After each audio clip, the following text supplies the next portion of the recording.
The academy's changed out of sight over the last decade, and now we're seeing increasing numbers of people who are teaching academics with not necessarily even a workload allowance for discipline research, which is a worry on many fronts. From the academy's perspective, of course, we want to attract quality students, and teaching and learning is our core business. It funds research, we all know that. So from the academy perspective, having quality teaching and learning is absolutely essential. It's not always explicitly valued in the same way as research is, but I'm hoping that that will change over time as we really start to think about the intentions of institutions. So being at the forefront of teaching and learning is important, and there are increasingly very good career pathways for people who seek, for instance, promotion based on their teaching and learning. For me, the teaching and learning research and discipline research were side by side. Working as a teacher in my discipline, which is music, I was really interested in how my students were learning and whether I was doing the best teaching I could. So I started to try to find out how effective I was being and seeking feedback, and that led quite naturally into teaching and learning research. But also my discipline research had me looking outside of higher education to what my graduates were doing in the profession and what being a musician looked like. And of course, the more I learned about the characteristics of music work, the more I wanted to make sure I put that into my teaching.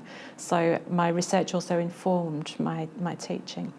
So I guess in a way, they've been one and the same. I think it's really worthwhile to at least think about scholarship of teaching and learning when you're teaching. It helps to inform your own practice, so you know that you're always improving as a teacher.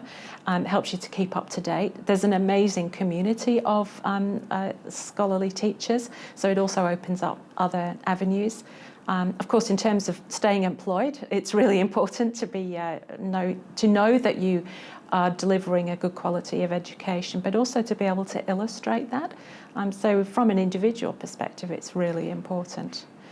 From the perspective of the discipline, our disciplines out in the real world are what we create in higher education to a certain extent. So it's really important that from a discipline perspective, we're informed about what the discipline wants and needs, and also about how we develop students who are able to work in multiple contexts.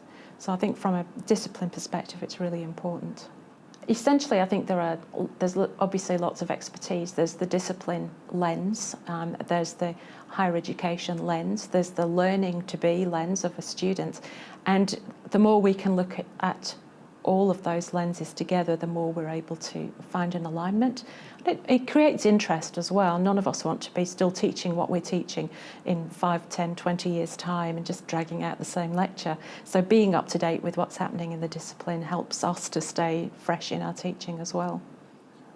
There are lots of challenges with venturing into SoTL for the first time, whether we're new to academia or somebody who's moving into a teaching role. There's the language of SoTL or of educational research. There's this ludicrous expectation that everybody can do educational research just because it's a way of demonstrating quality. Time, of course, huge barrier for people with busy teaching loads.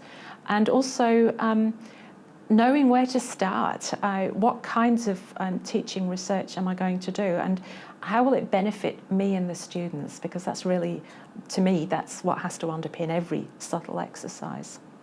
Mitigating those challenges is another thing altogether, though, and there are ways.